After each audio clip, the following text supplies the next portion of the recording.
Barkanku da zuwa tashar Mahaƙa TV. Idan yau kuka zo wannan channel mai albarka, ku danna subscribe sannan ku danna ƙararrawar sanarwa. Amurka ta buƙaci Nijar da ta dawo da hulɗa da Isra'ila.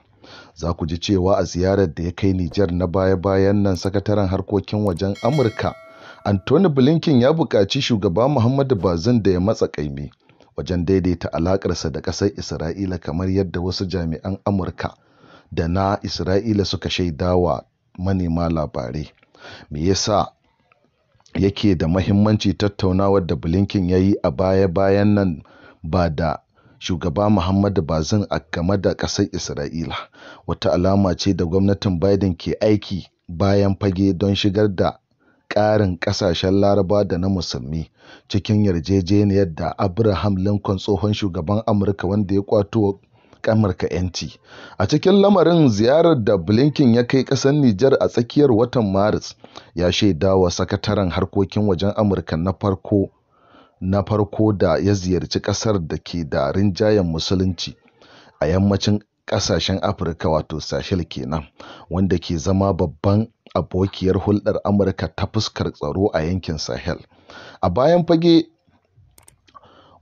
makonni biyu bayan ziyarar a Nijar, Blinken ya tattauna ta wayar tarho da takwaransa na Isra'ila Eli Cohen, inda ya yi masa bayani kan tattaunawar da suka yi, wanda kuma ya samu halartar ministan harkokin wajen Nijar Hamisu Masa'udu, kamar yadda jami'an Isra'ila da Amurka suka bayyana.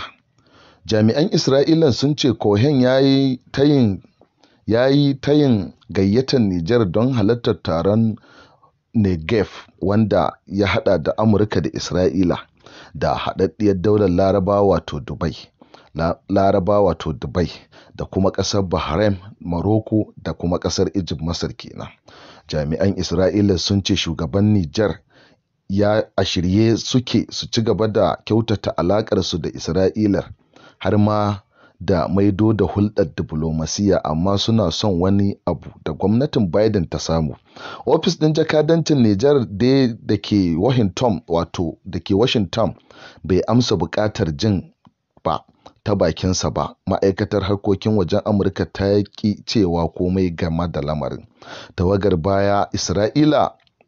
A tawagar baya, ko in ce a shekarun baya, Isra'ila ta yi hulɗar diflomasiyya da ƙasar Nijar a shekarar ta 1960, amma sun rabu a shekara ta 1973. Ƙasashen biyu sun sabunta alaƙarsu a shekara ta 1996 bayan yarjejeniyar da Oslo da Isra'ila da ƙungiyar 'yantar da Falastinu suka yi, amma Nijar ta sake yanke hulɗarta a shekara ta 2002 a lokacin Intifada ta biyu. A cikin shekarun nan an sami dangantaka ta yau da kullum tsakanin ƙasashen, wacce ta faru galibi bayan fage, in ji jami'an Isra'ila. Tun daga shekarar ta 2018, Isra'ila ta ƙarfafa dangantakarta a Afirka, musamman a yankin Sahel.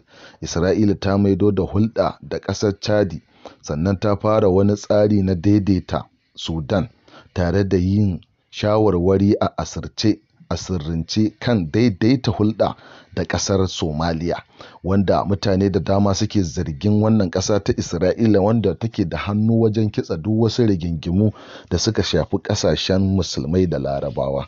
Amma Amerika tana so a daidaita hulɗa domin a ci gaba da zama lafiya. Wannan shine ƙudurin shugaba Biden akan ƙasashen Musulmai da kuma ƙasashen Sahel na Afirka.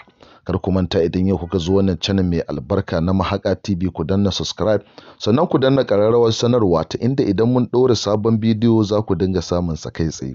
Tashar Mahaƙa tashar ku ce. Mun gode.